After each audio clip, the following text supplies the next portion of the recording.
Hindi kami pinayagan ni Bicycle na isama tong Ace of Diamonds na artwork na to sa Bicycle Secret Fresh playing cards kasi may sensitive material daw.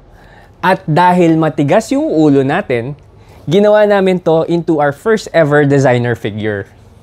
This is called the Diamond Rubber or Diamond Rubber Deck Holder. This is in collaboration with Boss Big Boy Cheng at Secret Fresh. Dalawa yung modes nito. First is the Diamond Rubber with the letter O. Ito siya. At yung pangalawa naman is the Diamond Rubber with the letter U. Ito siya. Kasi meron siyang rubber sa ulo niya. At alam niyo na kung ano yan.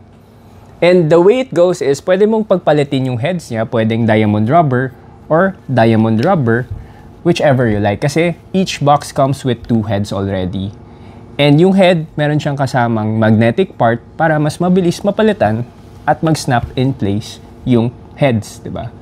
And each box already comes with 1 Bicycle Secret Fresh playing cards at limited edition lang to sa 30 sets.